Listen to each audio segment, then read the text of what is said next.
주님께서 여러분과 함께 마테오가 전한 거룩한 복음입니다.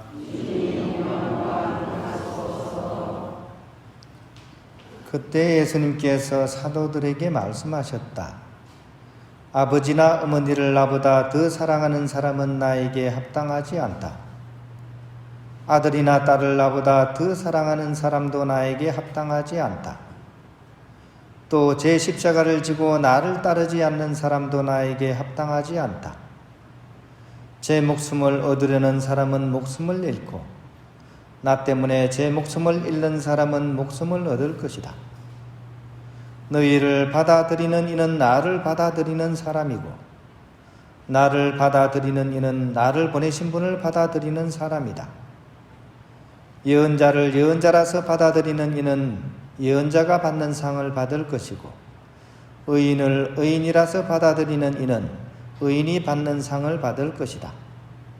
내가 진실로 너희에게 말한다. 이 작은 이들 가운데 한 사람에게 그가 제자라서 시원한 물 한 잔이라도 마시게 하는 이는 자기가 받을 상을 결코 잃지 않을 것이다. 주님의 말씀입니다. 평화를 빕니다. 날씨가 많이 더워졌죠? 네. 낮에 나가면 꼭 이렇게 불판 위에 올라 있는 것처럼 뜨끈뜨끈한 그런 날씨입니다. 이런 가운데 좀 이렇게 건강 잘 유지하셨으면 좋겠습니다. 오늘 이 자리에 앉아있는 우리는 한 가지 공통점을 가지고 있습니다. 그것은 다름 아닌 그리스도인이라는 공통점입니다. 즉 그리스도를 따르는 사람들이라는 뜻이죠. 이걸 좀 더 풀어서 설명을 하면 이렇게 될 겁니다. 그리스도께서 바라셨던 그런 세상을 꿈꾸고 그분이 가르치신 그 사랑의 계명을 지키면서 그분이 보여주신 삶의 복음을 따라가는 사람들, 이것이 아마 그리스도인의 정체성이라고 할 수 있을 것입니다. 좀 더 쉽게 줄여서 얘기하죠. 옛다사 그러죠. 예수님을 따라 사는 사람들, 이렇게 부르기도 합니다. 오늘 복음은 옛다사의 삶을 이루기 위한 4가지 지침을 우리에게 알려주고 있습니다. 특히 오늘 이 복음은 받아들이는 예식을 통해서 이제 그리스도인으로서 첫 발을 디디고자 하시는 오늘 오신 분들을 위한 그런 복음 같다는 생각도 듭니다. 근데 좀 조심스럽기도 해요. 왜냐하면 예수님 말씀이 오늘 굉장히 세시기 때문이에요. 첫 번째가 뭐였습니까? 부모나 자식보다 주님을 더 사랑해야 한다는 말씀이죠. 그죠? 이게 사실 쉽지가 않죠. 아득한 실현 불가능한 그런 말씀이기도 해요. 왜냐하면 이 부모 자식 관계보다 더 애착 관계가 없잖아요. 가장 애착이 큰 관계가 부모 자식 간의 관계인데 그 관계보다도 더한 관계를 내라고 하니까 이게 쉬운 일이 아니죠. 그죠? 그래서 저는 조금 완화된 의미로서 오늘 받아들이는 예식을 하는 분들께 좀 전해드리고 싶어요. 너무 세게 얘기하면 다음 주에 안 나오기 때문이죠. 그래서 저는 좀 단호하게 이 말씀은 뭐냐 하면 매사에 하느님을 첫째로 두라는 그런 말씀으로 이해를 하면 될 것 같아요. 만사, 매사에 하느님을 가장 염두에 두고 살아가라는 말씀. 실제로 뭐 아들, 딸을 버리라, 부모를 버리라 이런 얘기가 아니라 하느님을 가장 맨 앞자리 두고서 살아가라는 그런 말씀으로 이해를 하면 좋을 것 같아요. 두 번째는 첫 번째 못지 않습니다. 이것도 센 말씀이에요. 제 십자가를 지고서 따라야 된다. 선물 주는 것도 아니고 십자가 지고 따라야 하니까 이게 얼마나 고되겠습니까? 그죠? 근데 이 말씀도 마찬가지입니다. 무작정 빡세게 고행을 하라 이런 뜻이 아니라 믿음입니다. 믿음. 즉 하느님께서는 우리가 감당할 수 없는 십자가는 주지 않으신다는 그런 하느님에 대한 신뢰감의 바탕하에 나에게 주어진 삶의 어려움들 이런 것들을 피해가지 않고 잘근잘근 또 한 발 한 발 디디고 가라는 그런 말씀으로 우리가 받아들이면 될 것 같습니다. 그리고 그 여정의 끝은 다름 아닌 부활로 가는 여정이라는 사실을 굳게 믿고서 결코 중간에 포기하거나 낙담하지 말고 끝까지 항구하게 걸어가라. 이런 말씀으로 이렇게 받아들이면 될 것 같습니다. 조금 이해가 되십니까? 예수님의 센 말씀에 비해서 이렇게 받아들이시면 좀 좋지 않을까 싶어서 그렇습니다. 세 번째는 제일 센 말씀이에요. 당신 때문에 목숨을 잃는 사람은 목숨을 얻을 것이라는 말씀입니다. 우리한테 제일 소중한 게 목숨인데 그거를 잃는 사람이 목숨을 얻는다고 하니까 어지간한 결심 가지고는 힘들겠죠, 그죠? 근데 이 말씀은 실제로 피를 흘려라, 경우에 따라서는 그럴 수도 있겠지만 이 말씀은 녹색 순교를 얘기하시는 것 같습니다. 즉, 당신을 온전히 따르기 위해서 이 세속의 정신과 타협하지 말라는 그런 말씀입니다. 물질을 추구하고 이기심을 추구하는 그런 세속의 정신과 우리가 결별을 해야 된다는 그런 말씀으로 받아들이면 좋을 것 같습니다. 네 번째는 좀 쉬워요. 이렇게 더운 날 시원한 물 한 잔이라도 이웃과 나누라는 그런 말씀입니다. 서로가 서로를 돌보는 그런 관심과 배려의 삶을 살아가도록 이렇게 강조하시는 거죠. 이건 좀 쉽겠죠, 그죠? 물 한 잔 정도 나누는 거야. 근데 사실은 그렇지가 않습니다. 물 한 잔 나누기가 사실 그리 쉽지 않아요. 왜냐하면 우리는 내 중심으로, 내 이기심 중심으로 살아가기 때문에 이웃들한테 물 한 잔 나누기 그렇게 쉽지 않습니다. 근데 그나마 제일 쉬운 거니까 이것을 시작으로 해서 예수님을 따르는 그런 삶을 이렇게 받아들이는 예식을 하시는 분을 포함해서 우리 모두가 이렇게 걸어갔으면 좋겠다 하는 그런 말씀을 드립니다.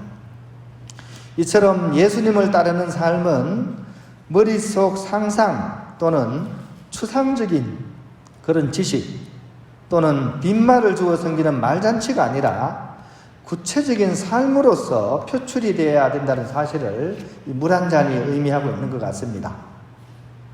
즉, 내 삶 안에서 언제나 주님을 첫자리에 두고 내 십자가를 담대히 지고 가는 것이고 또 세속의 정신과 타협하지 않고 하느님의 말씀에 따라 참된 삶을 살아가는 것이며 이웃을 향한 관심과 배려의 마음으로 서로가 서로를 돌보는 그런 사랑의 공동체를 만드는 것, 이것이 예수님을 따르는 사람들이 살아가야 될 그런 삶의 길인 것 같습니다. 이런 삶을 공적으로 선언하고 온전히 살아가고 있는 사람이 있을까요? 저는 동시대를 살아가는 많은 분들 중에 이 삶의 가장 진심인 분으로 저는 오늘의 주인공인 프란치스코 교황님을 들고 싶습니다. 오늘이 교황주일이기도 하고요. 이분의 삶의 자체가 이 그리스도인의 삶이 어떠해야 하는지를 우리에게 잘 보여주고 계시기 때문입니다.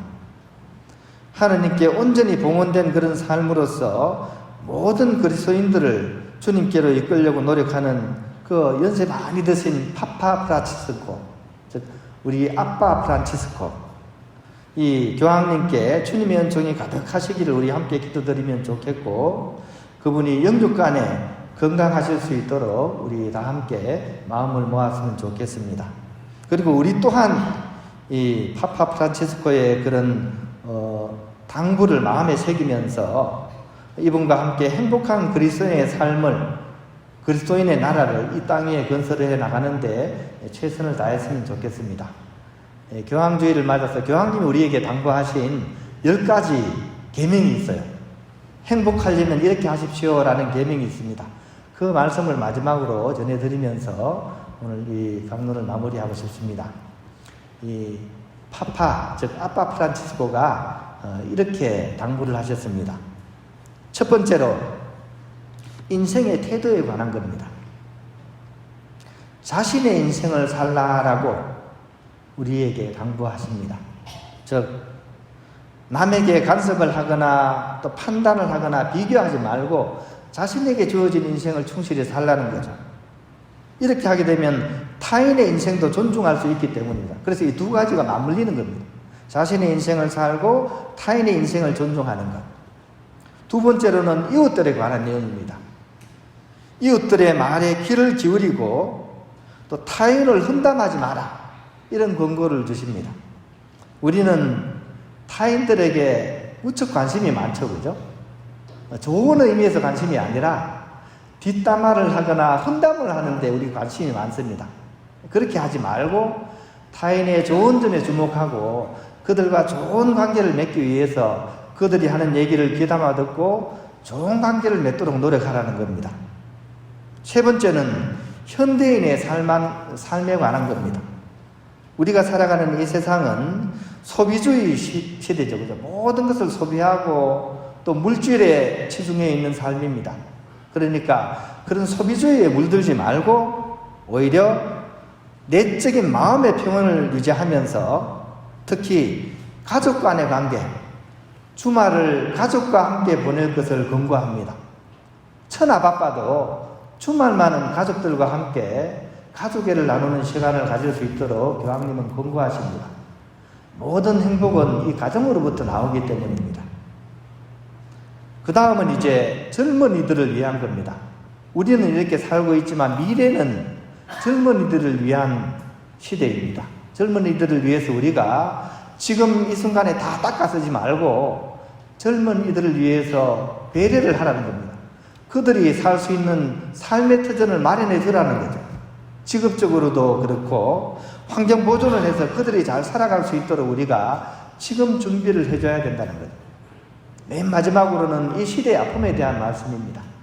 세계 곳곳에서는 아직도 전쟁이 벌어지고 있고 수많은 사람들이 서로 미워하면서 죽이고 있습니다. 이런 원한의 관계를 끊어내야 됩니다.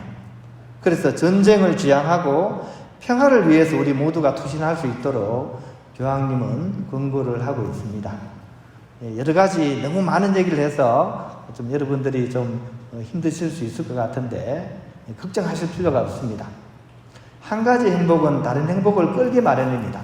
이 10가지 중에서 한 가지만이라도 제대로 하신다면 그 행복은 다른 행복을 이끌 수 있다는 사실을 믿으면서 제가 오늘 말씀드린 여러 가지 많은 것들 중에 오늘이 주일인 만큼 주말을 가족과 함께 보내는 이 행복을 통해서 다른 행복을 불러오는 그런 행복한 삶을 여러분들이 살아가실 수 있었으면 좋겠습니다.